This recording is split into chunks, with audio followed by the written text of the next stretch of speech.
Labdienu! Labdien, Sidgundā, ne Siguldā, bet Sidguldā. Sidgundā, ne Siguldā. Ļoti skaistā vietiņā, ļoti skaistā, maigīgā Latvijas pilsētā. Tu iebrauc šeit un tāds miers iestājās. Bērni spēlē futbolu un skaties uz padomu laiku dāvanām iedzīvotājiem faktiski. Katram iedzīvotājiem, kas atbrauc uz laukiem, faktiski bija garantētas dzīves vietas. Ja nevajadzēja tā kā mūsdienās, tev ņemt bankas kredītus, iegulsties, kas sakot, kredīta jūgā, bet varēja paņemt, atbraukt kā jaunais speciālists, arī kā jaunais speciālists bija aizbrauc uz Ranku, uz līdzīgu aptuvenu vietiņu. Un arī man tad piešķīra dzīvoklīti. Un šie lauku projekti bija labi ar to, ka viņi bija kaut pusotreiz lielāki nekā Rīgas pilsētas iedzīvotājiem. Tās tie dzīvokļi, jo tur bija paredzēts, ka tur lielāka virtuve un tā tālāk. Man tie dzīves laika, es dzīvoju Rankā, ir tāda patīkama. Es atbraucu uz šo Sidgundu. Arī skatos, ir tās patīkams miers, sakoptība apkārt. Un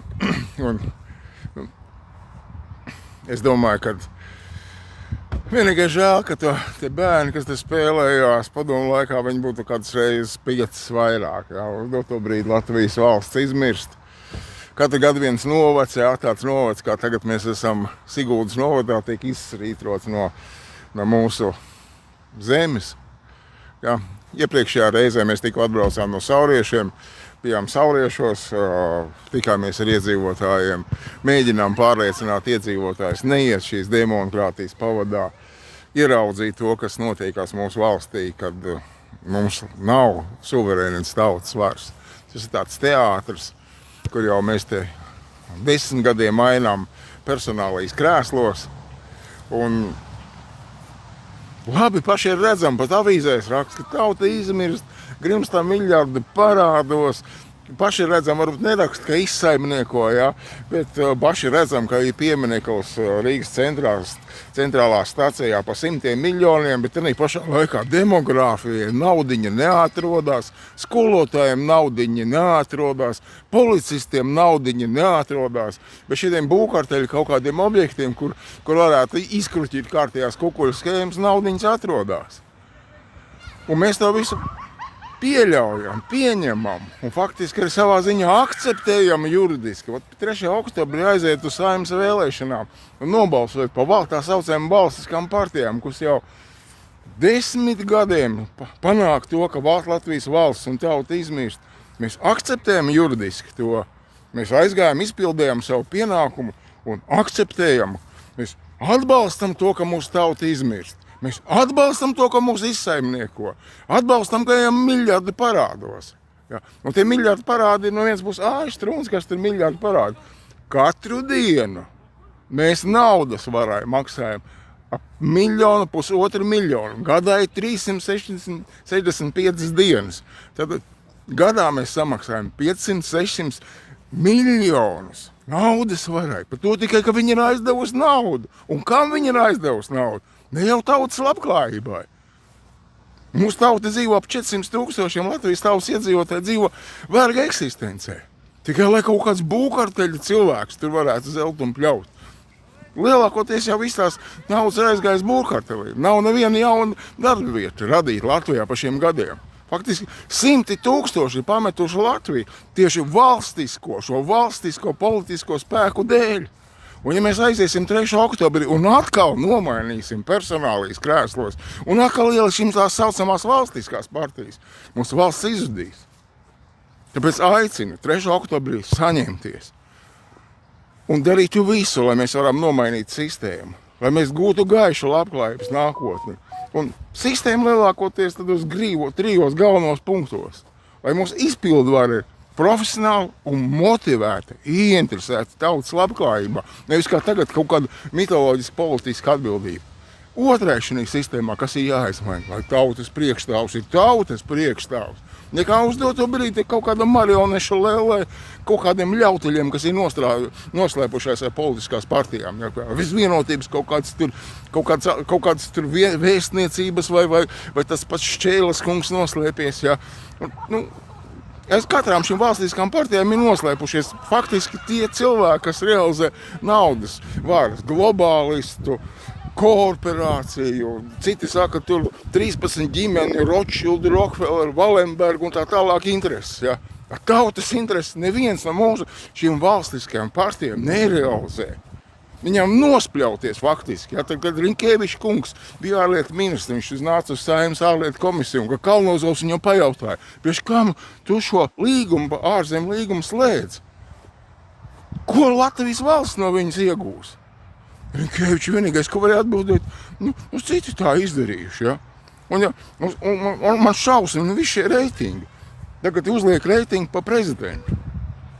Pa prezidentu, kurš faktiski neko nedara Latvijas labā, kurš kalpo naudas varai uzcītīgi. Ja? Visi saka, labs prezidents. Jā, savā ziņā tur ir, kā sakot, mēdī raksta, mēdī atspieguļa, mēdī taisa, manipulē ar tautas masām. Ja? Bet faktiski cilvēks, kurš stāv blakus tam, ka tautas demogrāfija pakaļā, ka tauta izmirst, grimst miljardu parādos, izsaimnieko, sēž blakus, ne vārdi neiepīkstās. Ja? Akceptē to, lai atvainojas, kā sakot, pa izteicienam sēžam iet naudas varā, ir labs tautai. Kā tā? Kā mums pa tām reitingiem, kas iet pa valstiskām partijām, kā tā viņu kāds atbalsta šīs partijas? Kā tas ir iespējams, ka tu redz, ka tauta izmirst? Grimst miljardi par tiem pašiem nacionāļiem. Tu redz, ka tauta izmirst. Viņi saka, mēs esam pa latviešu tautu. Jidrina maķeri ir ārā. Tauta gadu pa 10 000 izmirst. Jūs neesat par latviešu tautu. Nemelojat. Jūs esat nospļauties pa latviešu tautu jums. Tāpēc darām visu to visu.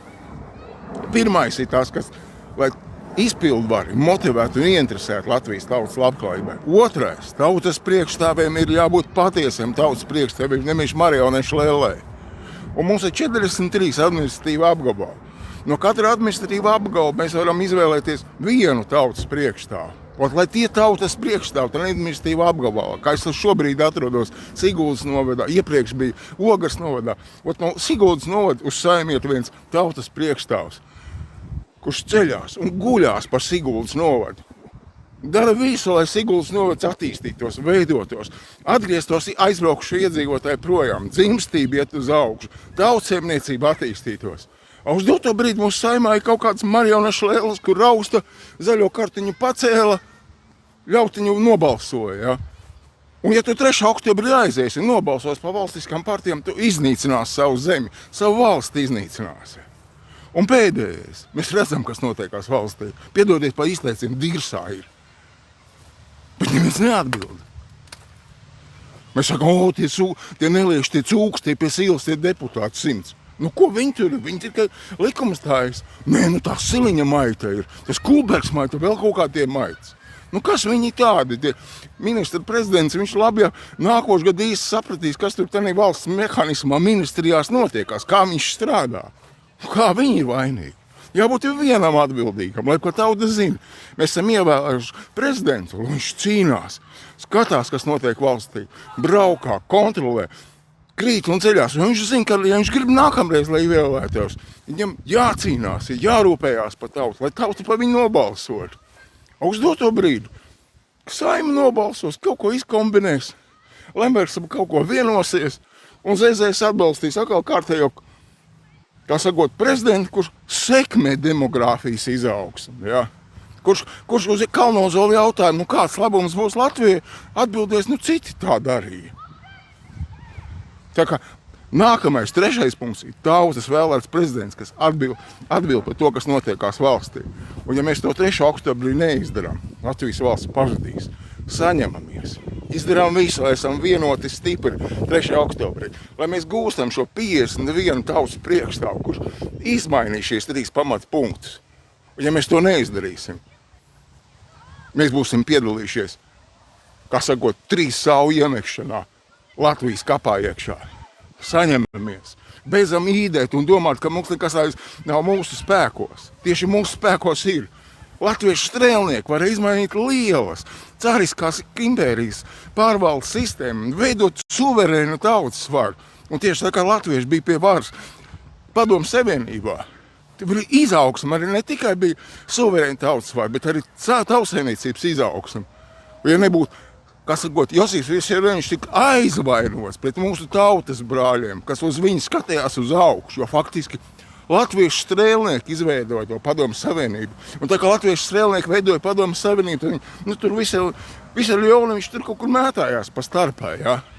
Jo faktiski bez latviešu strēlniekiem nebūtu šīs Padomju Savienības. Un vispār Ļeņina izslaucīt miskastē, Staļina izslaucīt, visus šos tos tur ļautiņus izslaucīt miskastē. Tikai latviešu strēlnieku dēļ faktiski ir tāda Padomju Savienība. Beidzam īdēt, saņemamies, vismaz par savu valsti parūpējamies, izdarām, lai viņai gaiša labklājības nākotne. Un 3. oktobrī aizējam, nobalsojam par sistēmas maiņu. 3. oktobrī izdarām visu, lai mēs nemainītu šos tautas priekšstāvus, krēslus, mainītu kaut kādus cilvēkus, bet mēs iebalsot tos cilvēkus, kas dot mums gaišu labklājības nākotni, kas mainītu šo sistēmu, dot šos 51 tautas priekšstāvi. Labi, paldies par uzmanību. Esam bijuši vienā tādā skaistā Latvijas ciematā, Sitgundā. Mazi bērni smuki spēlēja futbolu. Skaists laiks, skaista apkārtne. Skaista mums ir Latvija. Skaista mums ir izredzēto zeme, ar izredzēto tautu, kuriem ir 1000 gadu veca senatne. Baltu tauta, gaismas tauta. Mostamies. Ceļamies, apvienojamies un rīkojamies. Lai mums ir mūsu dzimtenei, Latvijai ir nākotne. Mūsu tautai, latviešu tautai ir nākotne. Mostamies, apvienojamies. Paldies par uzmanību. Mēs ticam, mums izdosies. Esam vienoti stipri.